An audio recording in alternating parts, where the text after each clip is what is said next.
too much, I might start calling you Mama. That's what I call my girls. Is Mom. Hey, Mama. So, can you talk a little bit about your early life, when and where you were born?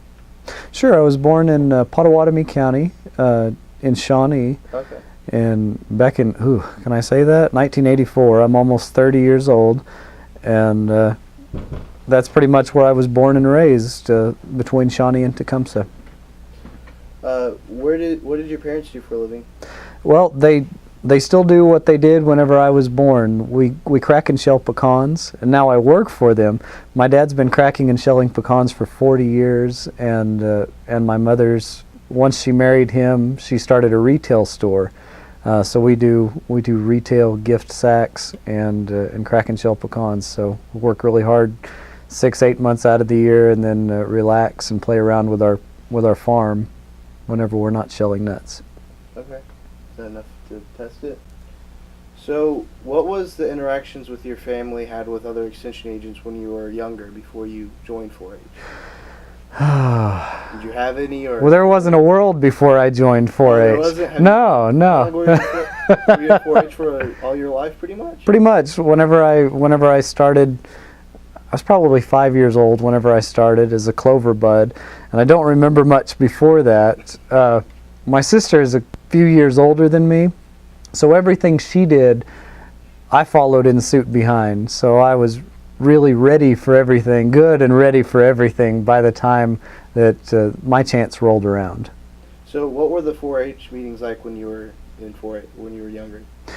My local 4-H club, I went to South Rock Creek 4-H club, and there was always a bunch of kids there on picture day because we all got out of class.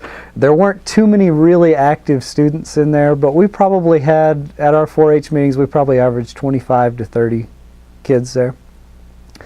And then, you know, even on into high school, my high school, I went to Shawnee High, and they didn't have a 4-H club there. So I ended up having to go to Bethel 4-H Club, which was L, Loyal Lads and Lassies. So, can you talk some about the leaders and the extension agents that you interacted with when you were in Potawatomi County? Sure, we had lots of extension agents, and I still get to work with them today. We've gone through quite a few in Potawatomi County. We passed a 1/2-cent sales tax so that we have an extra 4-H extension agent, and they turn into people that are just like family to you. You know, I've known the ones that are still in our county have been there for 15 and 20 years, and even not even so much the extension agents, but the staff. One of our secretaries has been there for the last 20 years at least. She keeps thinking about retiring, but the office doesn't know what it would do without her. So also, you know, the secretaries. So you were on state council, were you not? I was. Can you describe what it was like back then? Sure. They called it the state 4-H officer team back then, way back then, 10 years ago. I was elected at Roundup in 2002. I served as state reporter for a year. Roundup of 2003, we got to plan. Really exciting. That was my favorite Roundup ever. We got to plan it and do, you know, all the things. And also that year I won State Hall of Fame, so that was awesome. And then in 2003. I was elected as Southeast District State Vice President, so I served as one of the 4 vice presidents. So tell me what it was like to win State Hall of Fame. It's unbelievable. There was probably you're bringing back all these emotions, and I had no idea this was going to happen. It was one of the coolest things I've ever gotten to do, and probably one of the best speeches I've ever gotten to write. If you've ever written a speech, I suggest it whenever you write a speech to practice it and practice it and practice it so you don't break down in the middle of it. I've still got that speech folded up in a book, and I've moved several times since then in school, but it's folded up, and I know exactly where it is. I know exactly which book it's in, and I read it from time to time. to get my sanity back. So, describe what Roundup was like. Roundup changed a lot whenever I was in 4-H, mainly because the first year that I went to Roundup, it was in Gallagher-Iba. It was in Gallagher-Iba with a very low ceiling. I think that was 1998 or 1999. It's not the same Gallagher-Iba that you guys know today. The first Roundup, we had it in Gallagher-Iba, and then the next 2 years that thing was under construction, and they lifted the roof up, and they widened the walls out, and they added about 8,000 seats into it. We had to have 4-H Roundup split between the West Watkins Center, which is across the street, and we had it on the football field, Lewis Field, before the big expansion there. So we all had sunburns at the end of 4-H Roundup if it was a really sunny day, because we couldn't go into our home Gallagher-Iba. Yeah. Do you still talk to a lot of your friends that you made in 4-H and that you served on state council with? I do. That's a good question. I just had lunch with a couple of my best friends from 4-H. One of them I served as a state officer with, and the other one both of them I've known since I was about 12 years old. And so we're talking 18-year friendships right now. And I went out to celebrate one of their birthdays this week. Soon enough, you're turning 30 and looking back on all this stuff. So, what was it like being on the state officer team? Was there like a lot of people oohing and ahhing over you, or was it just another position to you? Sometimes it was. Very, very rarely was anybody oohing and aahing. Most of it was grunt work. Most of it was stuff that in the background that nobody sees you do. Setting up chairs, putting the chairs down for roundup sessions, and then cleaning them back up at the end. Lots of driving. I look back and I'm amazed at how many miles. It's petrifying to look back and see how many miles I drove as a 16 and a 17-year-old by myself all over the state. But there was some oohing and aahing, but not.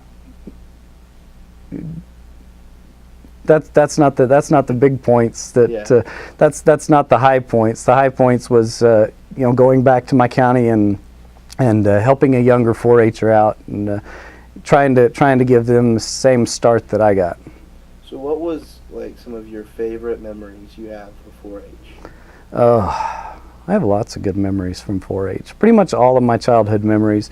All of my childhood memories, all of my grade school memories, and a lot of guys. We just had our 10-year high school reunion, and a lot of people are supposed to have great memories in high school. I don't remember too much of high school or the people I went to high school with, because I had about 50 to 80 4-H friends from all over the state that I pretty much saw at least every month. And that was the great memories. Probably, I thought about this, and my favorite 4-H memory is my last county 4-H camp that I had. That was the most wide open planning sessions we've ever had, where the adults said, "You guys take it over. You can plan the 4-H camp. We won't get in the way." And that was probably the best. That was probably the best memory, just because I got to kind of step back and watch younger kids plan a 4-H camp almost in entirety. So what kind of trips did you go on? Did you go on any, or? I did. I went on all of them, sometimes twice. What do you mean by twice? I went to Kansas City twice. Oh yeah? Yeah, I did. I went to, do they still do Kansas City Global Conference? Actually, it got canceled after this last year. Oh my gosh, that was a fun trip. That was a blast. Since I went to National 4-H Conference, that was another one of my trips, and that was the best one. But since I went to National 4-H Conference, I got to go to Kansas City as a I'm trying to remember what it is, but it was in a leadership capacity. So I was up at night. We were trusted by we were trusted by the adults to do a really, to do well and to make sure that everybody else did well around us, and to introduce speakers and things like that. And but the first year I went as a delegate, and then I came back, or I guess the first year I went to Kansas City, I went in this leadership position, and then the next year I went as a delegate. So I was still, the second year I was still getting asked, I still knew everybody, and I was still being asked to do different things, introducing speakers and shutting off lights. How did you get to Kansas City? What was the mode of transportation to getting there? Oh, we took a wagon train.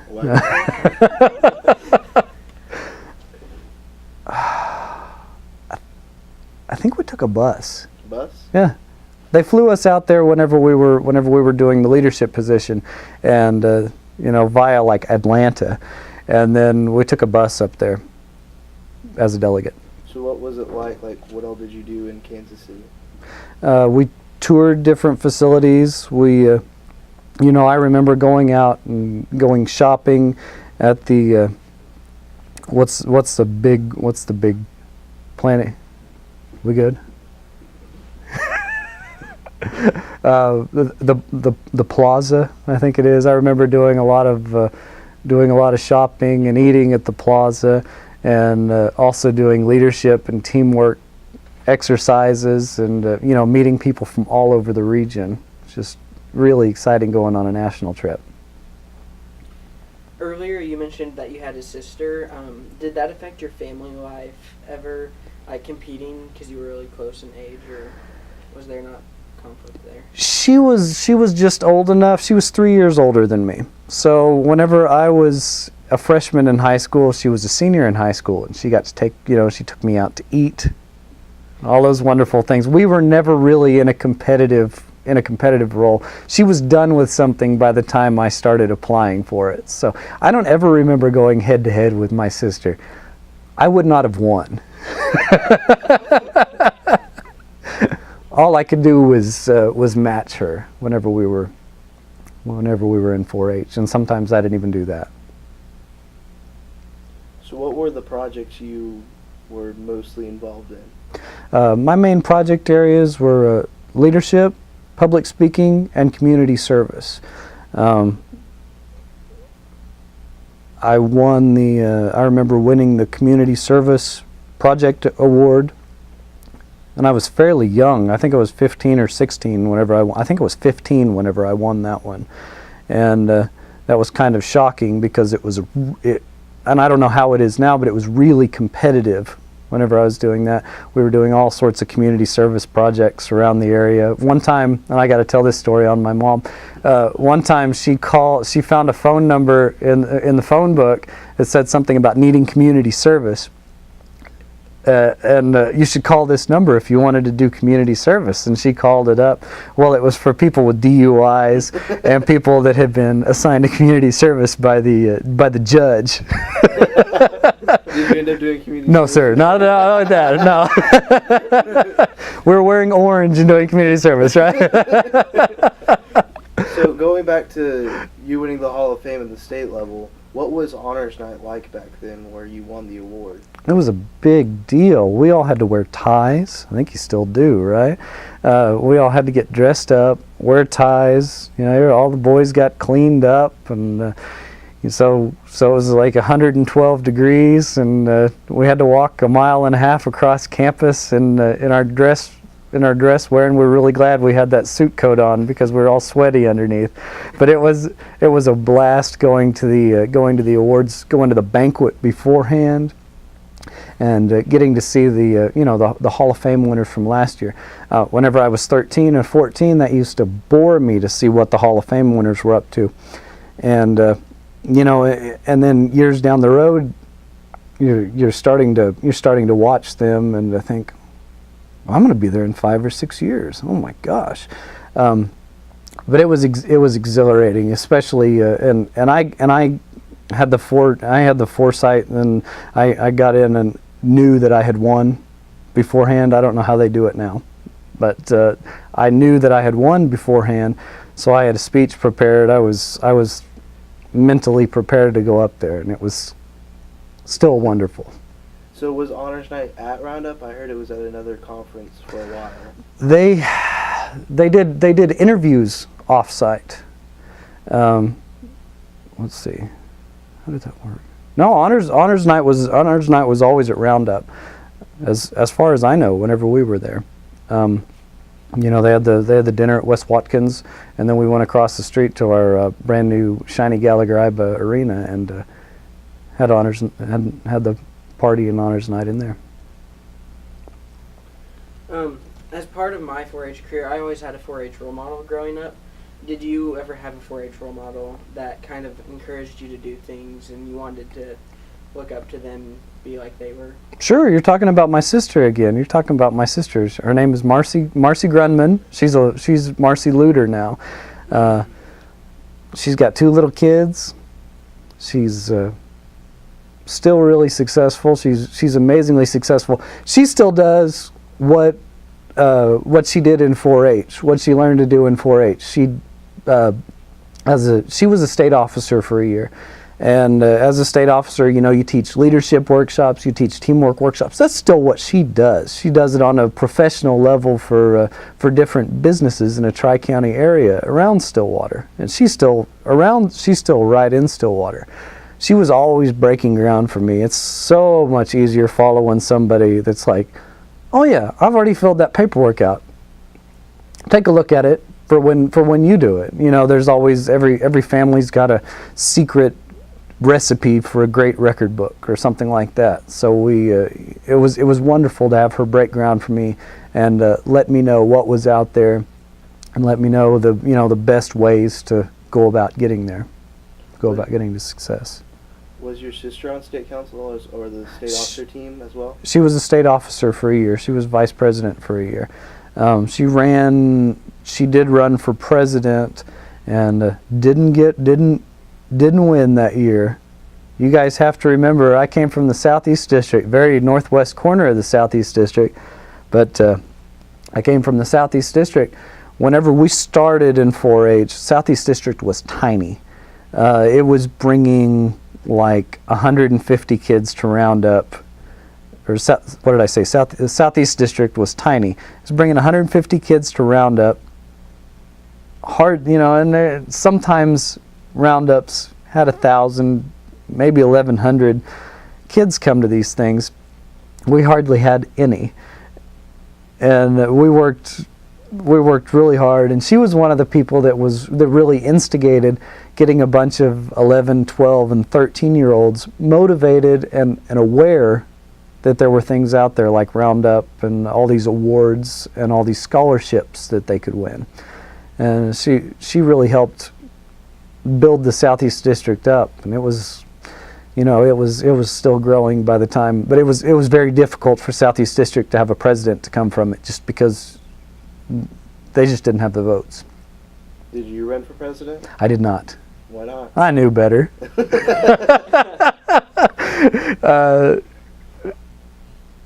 I ran, like I said, I ran for reporter, and I got that, and that was a lot of fun. Just being on the state officer team.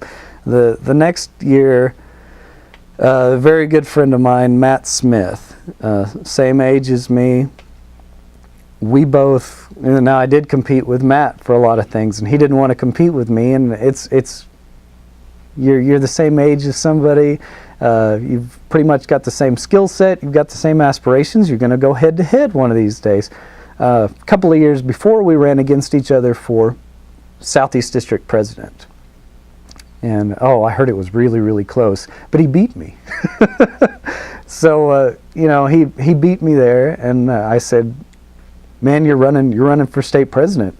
Go ahead, you've earned it. You can get more votes than I can if you can garner more votes than I can. He still does. He's way more good looking than I am, if you can believe that. But you know, if sorry about this. I said if you can get more votes than I can, you go ahead and run for president. and then once again, since he had already served as state vice president the year before, he couldn't be state vice president again. So it was state president or bust for him, and I pretty much had a guaranteed spot as Southeast District vice president, which I took excitedly. So he was one of your closer friends? You bet, yeah. Just about half a mile, just about a half an hour down the road, just north of Ada, and spent a lot of time in his pool, you know. Did you ever serve on the Oklahoma 4-H ambassador team? I did. That was probably that was definitely one of my first statewide experiences. I once again, my sister was an ambassador, and heck, I already thought I was an ambassador before I even was, because I knew everybody. There were about 25 or 30 of them, and I knew the majority of the state ambassadors before I was even old enough to go to Roundup. I applied.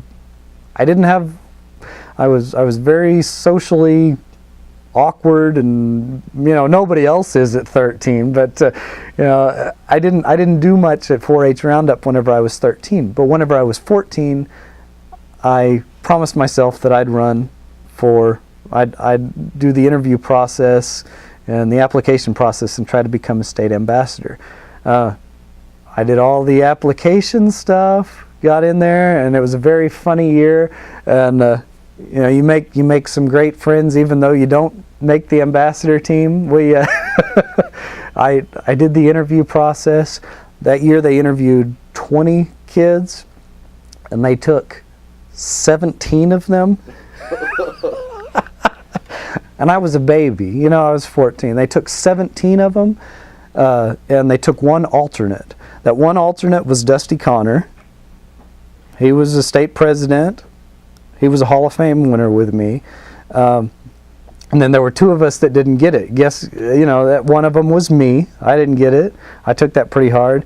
The other person, her birthday's tomorrow. Michelle Terranez and I were the last two people that didn't get picked for state ambassador that year.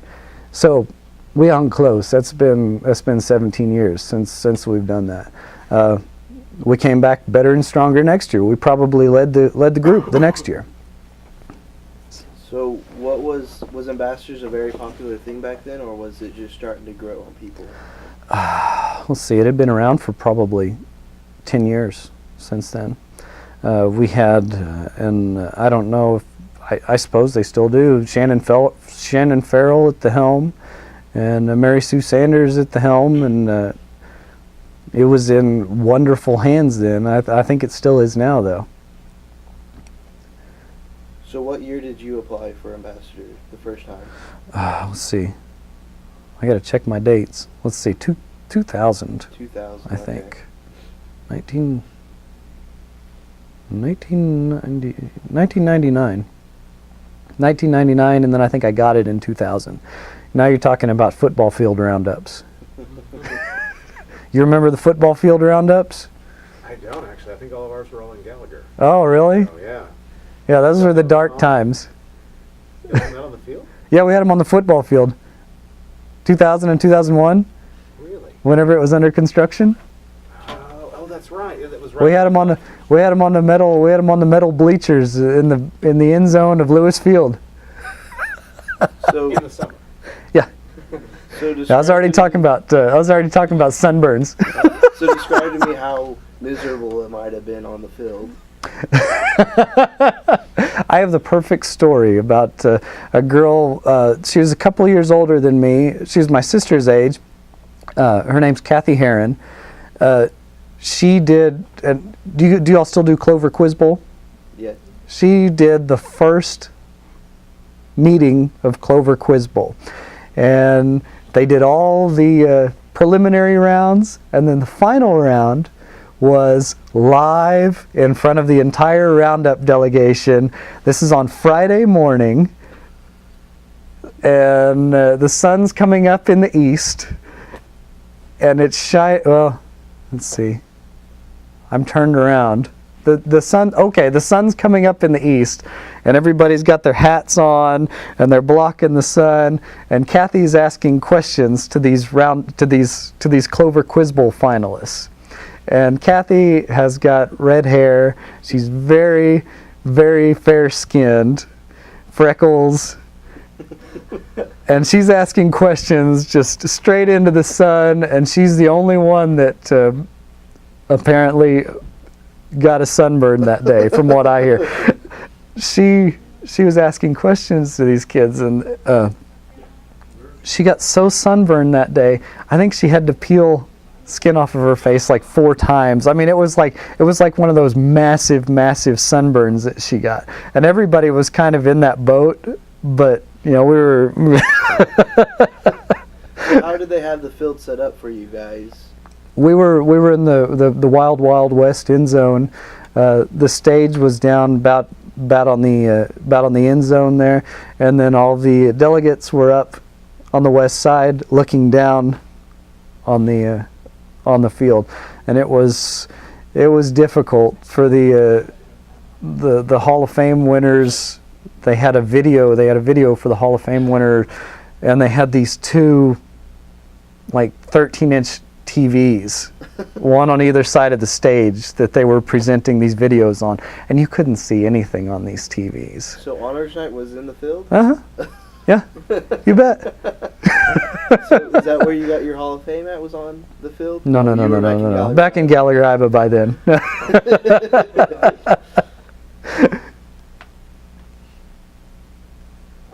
What projects that you participated in stand out in 4-H, and like what life skills did you learn from them? One of my favorite projects, I mentioned that I did citizenship. My favorite project was working for the Ronald McDonald House. You guys might still do it. We collected pull tabs for the Ronald McDonald House, and pop tops, whatever you'd like to call them. Our county was really into community service and citizenship. You should just come on in. Now you guys are going to get practice editing things, right? Yeah. See, this is fun. Our county was really involved in collecting or citizenship projects. And there was a guy that was just a year or 2 older than I was that also won the citizenship award just right before I did at 4-H Roundup. He really motivated me to do it too, and I even got to compete. He won it the year before. I competed with him, and he beat me. So it was really good. He just had another year under his belt. But we got into this collecting pull tabs, and everybody says, "Oh my gosh, we need to collect 1 million pull tabs. That would be so great." And then you get motivated about it, and a couple of weeks later, you're like, "Oh, I have 38 pull tabs, and I need I need 990,000 more." So it's a really daunting challenge. Well, we started doing the pull tabs. I started bouncing around the county, talking to local schools, especially poorer local schools that didn't really have anything. This was one of the things that the kids could actually do for someone else in their community. Even if some of them might have reeked of beer, they were still collecting pull tabs, and they were still helping out the community. So a lot of the kids in my local area started collecting them. Pretty soon I had a couple 100 pounds of them. I know there's 500 or 600 pounds for 1 million pull tabs. There's 1,382 pull tabs in a pound. Do you know how I know? I counted them. That's right. That summer, I tried to drum some stuff up. The next year, right before 4-H Roundup, they started rolling in like crazy. The state officers wanted to adopt a project. This was in 2000, and the state officers wanted to adopt a project. Once again, football field roundup. They need a community service project every year. Well, this was the pull tab year for me. So I was kind of their figurehead. I wasn't anywhere near the state officer team or anything like that. My sister was on it.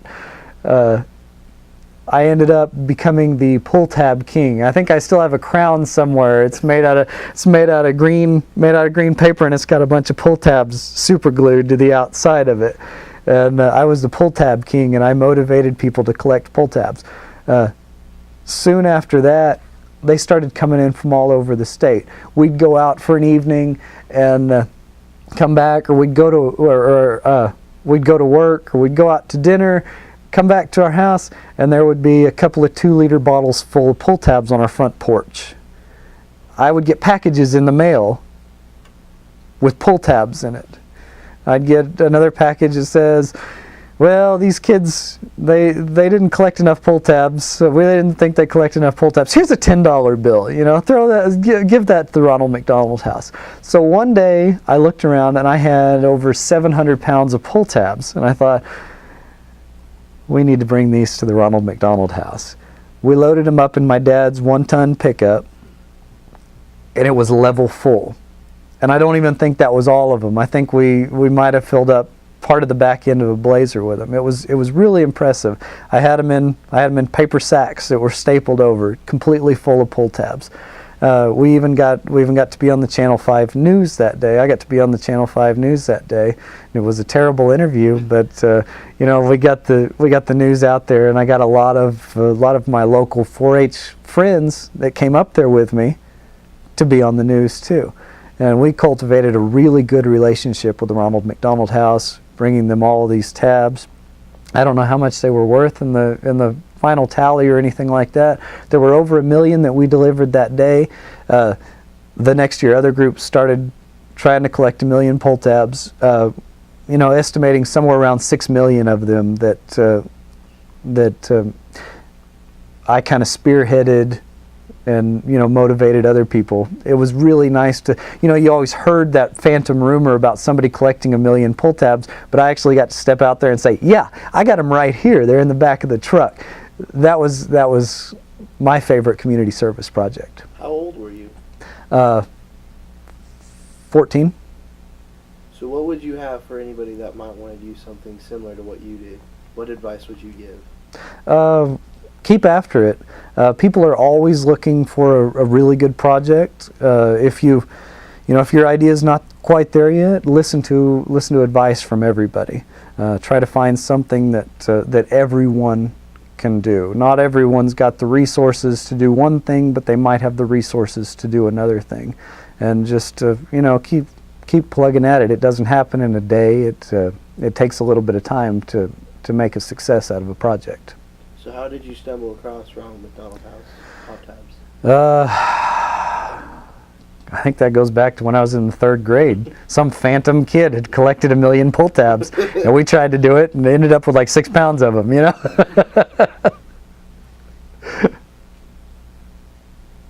How are you different as a result of being involved in 4-H?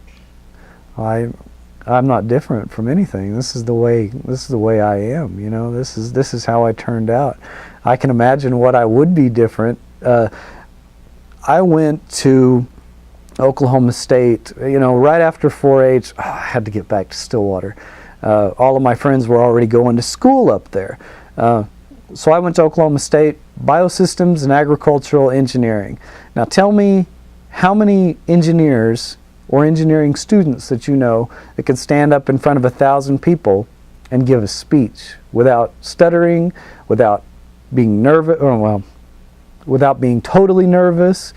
You want to be able to have those skills, especially as an engineer. As an engineer, you spend a lot of time in a back room, growing your hair long and your mustache, but one of these days you have to step out of there, step into a spotlight, and present your ideas to someone else. The communication skills were just unbelievable that 4-H gave me, so that I could do that and really, really excel trying to present things and be a good classmate and be a good student in engineering. What is one of the funniest stories you can think of, your funniest memories or anything that you ever did in 4-H that's just... Well, I never had any funny memories in 4-H, no. Never. I'm sure there's nothing. They're starting to crop up. I was thinking about one ridiculous, and this is a new idea for you guys. Whenever we were the early 4-H roundup dances, in my 4-H reckoning, Thursday night after the awards banquet, we would have not one, but 2 dances. 2 dances, yeah. There would be, in the ballroom of the student union, that would be your pop, rock, get jiggy with it dancing. Then 2 floors above in the Starlight Terrace would be the boot scooting dancing, would be the country music dancing. And I probably spent more time at 4-H dances running up and down the stairs between the Starlight Terrace and the Student Union Ballroom than actually dancing, because we're ridiculous and we wanted to go do one dance up there and one dance down there. And I don't know how many calories I burned running up and down the stairs of the Student Union. Every time I go in there, I still think of those big old marble stairs, running up and down the stairs, thinking, I used to be able to run these things. And making 4-H camp too. Lots of fun memories from county 4-H camp.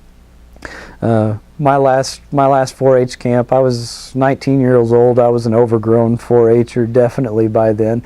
You look back at the kids and you think, well, I'm an adult now. This isn't, they think I'm an adult. Why am I still here? That was the best 4-H camp ever. I convinced 13, 9, and 10-year-old boys to hula dance. And these 13 boys were the only 13 boys at the 4-H camp. And there were like 70 or 80 kids there. But all of them were girls, and I convinced somehow, I'm still amazed, I could never do it again, I convinced these boys to get up and hula dance in front of like 60 girls their same age. Now trust me, they were all dancing with the girls at the dance that night, but that was hilarious looking back on it. I was doing it with them, I was up there hulaing with them. But, just the ridiculousness of it. Do you think it was more fun being a counselor or a camper at camp? I didn't get to be a camper for very long. Even the last year that I think you had to be, all of 12 years old to be a camp counselor, and it was terrible for me. The first time I went to 4-H camp, I was 8. I didn't get to spend the night. I was upset about that. But, it was terrible for me not to be a leader at the 4-H camp because my sister was. So even when I was 11 years old, I was doing more work than most of the camp counselors just because I wanted to help with it. That year I even got a hat that said "no problem" across it because I kept telling everybody no problem. That kind of became my mantra.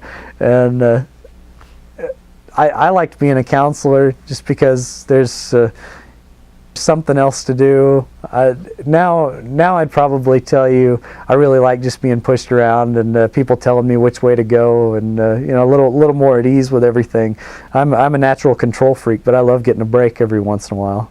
If I'd go back, I'd be one of those adults that just sit back and be like, well, you're not bleeding. Okay, you're okay. So you've done a lot. You've been to Roundup, you've been to 4-H camp, you've been out of the state and trips and stuff. What were some of the people that you met? What were they like? They were wonderful. Not all of them. Most of them were wonderful. There's a few people that don't need to be mentioned at all levels. The most amazing people that I met was at National 4-H Conference, because I thought whenever I got to go to National 4-H Conference, they took 3 people. I interviewed, and somehow, I think I was young. I think I was 16 or 17 whenever I got to go. Somehow, I got on this group with these 2 amazing individuals, and they were going to actually fly me to Washington, D.C. You go to CWF and you go on a 3-day bus ride up there, but they were actually going to fly me somewhere. And you think you're just at the tip top of your 4-H skill set and your passion for the organization so high, and then you get to National 4-H Conference and there are like 700 people that you can't put a candle to. I was embarrassed whenever I got up there because I thought, oh my gosh, these kids are amazing. All of these people have changed the world up here. That's the best feeling ever. Feeling like you hadn't done anything because these other kids, you feel like you're dwarfed by everybody else and their passion for the organization. Who were the 2 other people you went with? I went with Janet Herron, which I had lunch with today, and Dusty Connor. And there were a couple others that I went with, Nathan Stone and Rachel Keeling. And they were there. Nathan got called back if you're a really good kid at national conference and you make really good if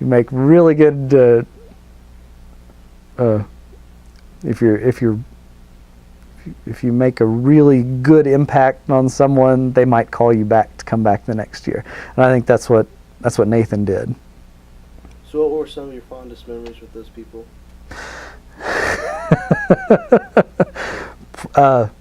Wandering around D.C., wandering around Washington D.C. with these jokers, running around, wandering all over the 4-H conference center. My favorite day was going to the U.S. Capitol building and trying to chase our senators and representatives around and actually having one-on-one experiences with our senators and representatives and asking them ridiculous questions. It's pretty amazing once you realize that these guys are national legislators. There's only about 500 of them in the country, and you got to visit 5 of them that day. So did you meet each and every one of them? Almost every one of them. One of them we met in the hallway because he was headed one of the senators. One of the senators was going to another meeting. They were having some kind of crisis, and it's amazing what you hear up there. I remember we sat down with one representative, and he looked at us and said, "You kids, I just got out of a meeting, and you guys have no idea how close we are to war with China."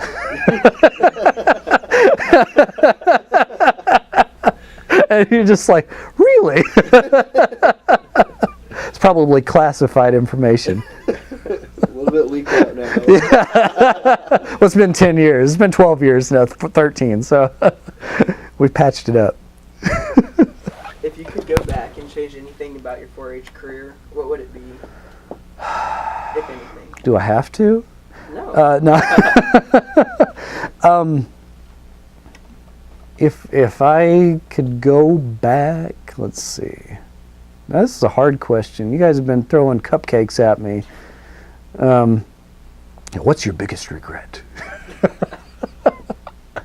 If I could go back, I wasted my first roundup. And I was 13 years old. I spent most of it. We had a pool table on our floor in Kerr Hall. Oh, that was so cool. Free pool. The cue sticks were probably bent in S shapes, but it was free pool. And I remember playing pool for most of the dances when I should have been out meeting people, making new friends, and like I said, getting jiggy with it. But I was up, playing pool, sitting by myself, hanging out with a couple of people from my county when I should have been out mixing with everyone else in the state.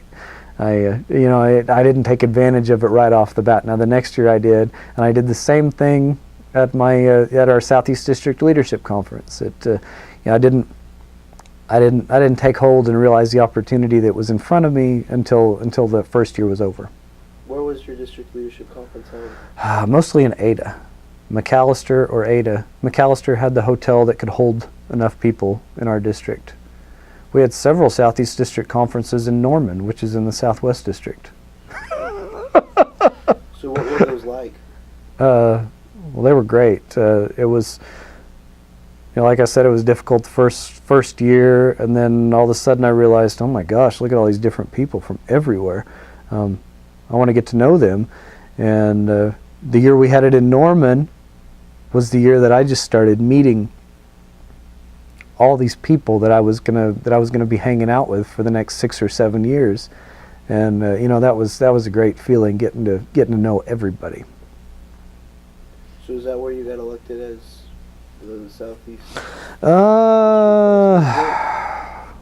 This is all fuzzy. I should have written this all down, you know that? Should have written down my personal 4-H timeline for you all.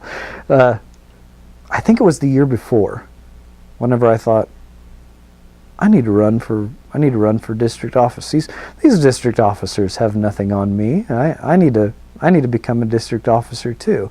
And that's kind of when I realized I need to get to know some people.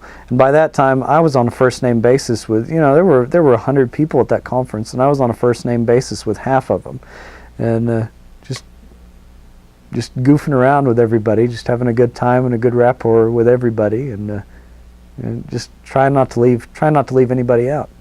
So what would you say inspired you to run for office? Well, that's kind of a negative story. Are you sure you want to know? Oh, I want to know. Okay. The year before I decided to run for district office, our district officer team was not great. Let's put it that way. There were a few gyms in there. I'd seen state officers before. I'd seen some incredible state officers in action, some of them even from our county, and there just wasn't the leadership. And sometimes you get that, but there just wasn't the leadership style that should have been there, that I thought should have been there. And I thought, I can do better than this. I can do better than them. That's not the thing you want to hear. Whenever that's not the thing that you want people to tell you whenever you ask. But I'm here to tell you the truth, right? Mm-hmm. The dark side of 4-H. So what were the speeches like? Were they mostly serious, or? Oh no, they were all ridiculous. My first public campaign speech was for Southeast District Reporter. And my campaign was Josh Can Juggle the Job. And I had all these posters of me, and I had my head, and you guys know the ridiculous posters. I had my head in the middle, and then I had these 2 cutouts of my hands, and then I had these 3 balls over my head that said like leadership, public speaking, and experience. And I was like looking up at them, and I juggled for my entire campaign speech. Really? Never dropped a ball. Juggled and told them all about myself. Told them about each of the things, and juggled for 2 minutes in front of 150 people, and now I heard that got me. About that one DLC. I don't know whose it was. Maybe it was yours. He had a TV on his head. Was that at your DLC? He had a TV cutout on his head. I don't know. There's lots of that would not surprise me at all if I watched that. It was not me. When I ran for district president, which I didn't get, I wore an undershirt around and grew my hair out long and had it all slicked back. Well, that didn't work for me, but that was my and it was called Dance With Me, and I was like a 50s dancer. That did not work very well. What would you say has changed in 4-H since you left? I don't know. It's not so much the organization that changes. The organization stays the same. It's the way you view it. It ebbs and flows. It changes. The extension staff changes. The youth changes. It's stayed fairly constant from what I can see. I know roundup numbers dropped a little bit, and then they started coming back up. That's a question for an extension professional to tell you about numbers and activities and things like that. It's always really heartening to sit down with a state council member or any leader in 4-H and realize that Oh my gosh, you guys are way younger than I was whenever I was 17 years old. But you know, it's I think it's still going pretty strong. Our from what I see, our county does a good job. Trying to give you a straight answer. Let's see. What do you want to hear? It's great. It's never been better. So you don't think anything's really changed since you left? You know, the only thing that's really changed, there used to be. I was a member of either the next to the last. I think you know, the last 2 or 3 state officer teams, and then they went to this state council thing, and I don't know exactly what's going on with that. But you know, now they have a lot more people than just the state office. You know, they have more than 8 people. Yeah. Running things, which you know, in some cases that's really good, and in some cases it's hard to get that many people together for a meeting and you know, have that cohesiveness that a group of 7 or 8 did. So what were all the offices whenever you were on the state? Well, we had a president, and then we had 4 vice presidents, 1 from each district. So there was the you know, then you were the Southeast District State Vice President. You know, there was a ridiculous title, but that way every district, even if one district got every office, which has happened, there were still 3 people from a different district. And then we had the secretary, the reporter, and the song leader. So a very important position as the song leader. You know, but they were all there. It was all essentially a council, just like what you all have. There wasn't anybody that was more important or less important. Everybody was doing the same workshops. Everybody, you know, everybody had pretty much the same abilities by the time we got to that point. You've been telling us a lot of stories about like your older 4-H career. Do you have any stories from when you were a youngster in 4-H? Whenever I was young, that was a long time ago. It's just going to keep, you know, it's so vivid for you guys. Let's see. Well, I told one of 4-H camp. Let's see.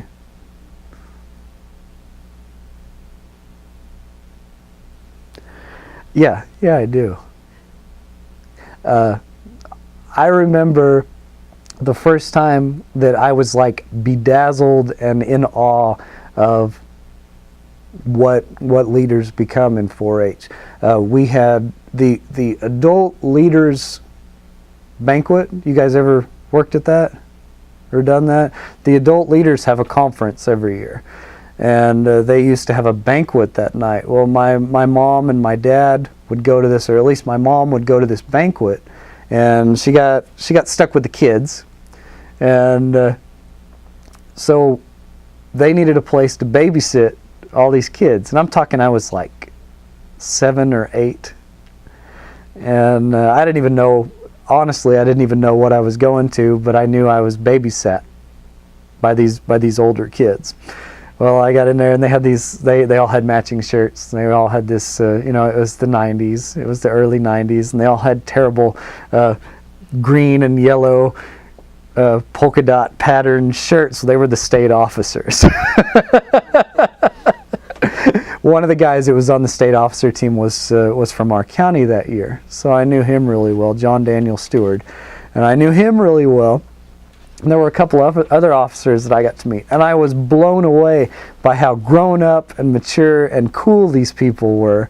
And we sat down and we joked, you know, they had candy and they had toys, and we watched the Bernstein Bears, and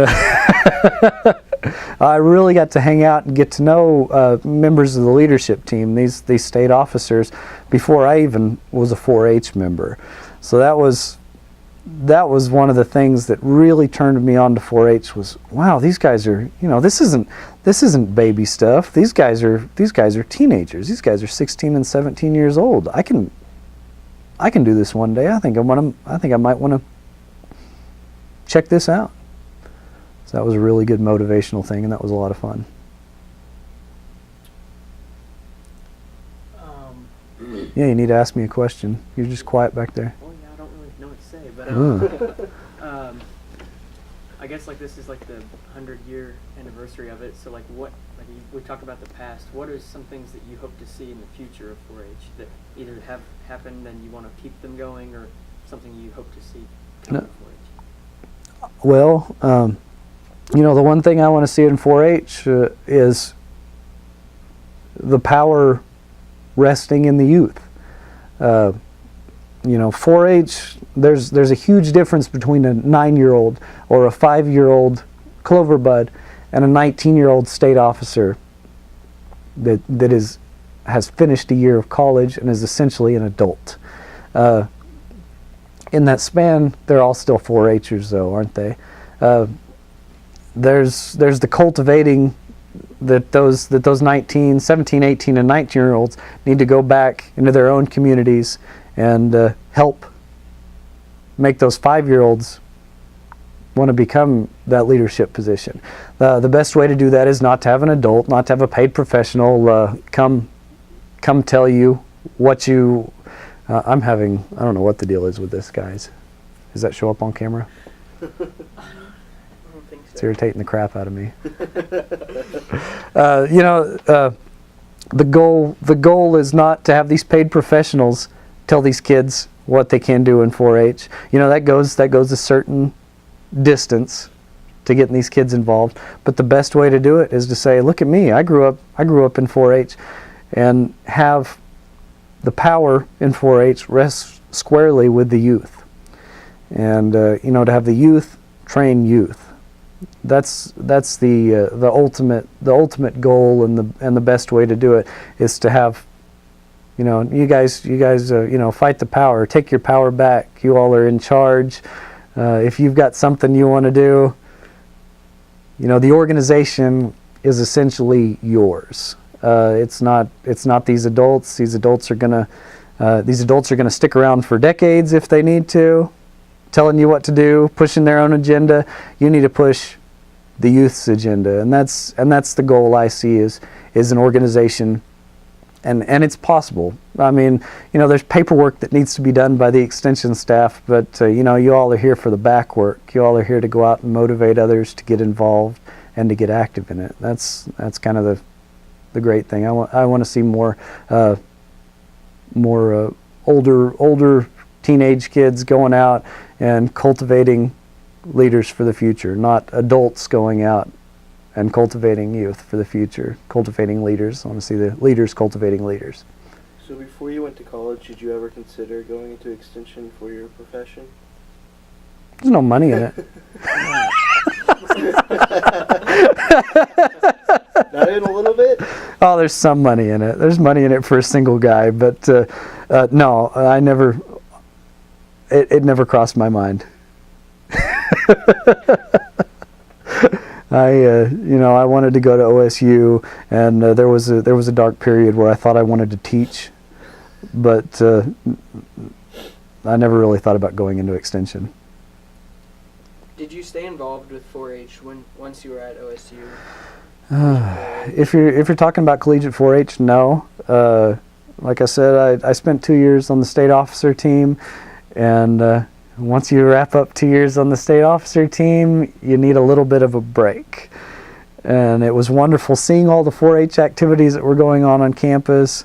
I made, monthly trips, weekly trips, whatever it took to the 4-H office to see all my friends, but I backed off a little bit because I knew I was kind of moving into a different stage of my life.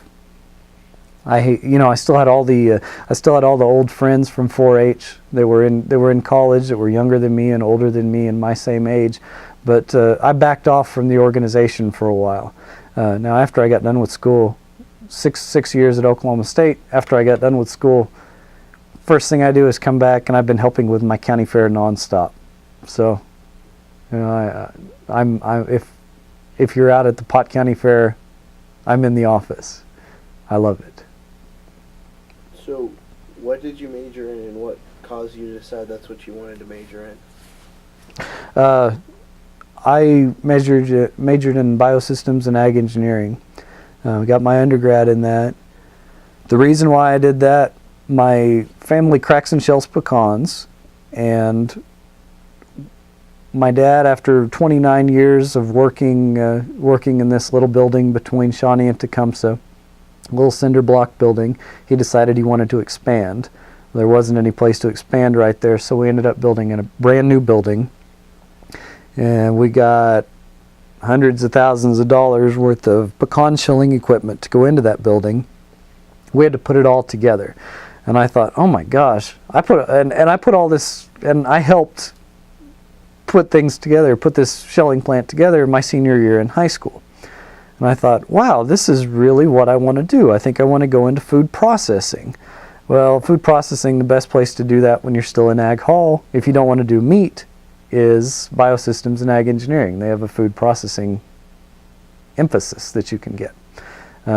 So I decided to do that. By the time I got done with 4 years, I went back to Mom and Dad, said, hey, are you ready for me? I'm going to come back and work for you all if that's okay. I love it here. Well, our farm's right down the road.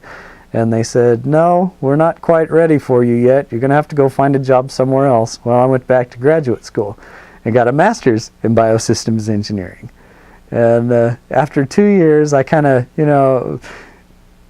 held out and waited on them, and they were finally ready for me. They'd grown the business up enough where they were finally ready for me to come back. Been doing that for 5 years now. Love it. When they retire, I retire. I'll find something else to do. Looking back on your involvement with 4-H, is there anything of interest historically which you would like to share? Oh, I think the main thing that I have to share with 4-H is, the big piece of my puzzle is whenever we had 4-H at Lewis Field. Whenever we had 4-H Roundup at Lewis Field. A lot of people forget that Gallagher Iba was under construction for 2 years. And, that was 4-H Roundup in May outside in the sun. That's something that needs to be remembered in the 4-H story. Is there anything you'd like to add that we had not talked about at all? Man, I can't think about it. We talked about everything. We talked about it all. Thank you. Thank you.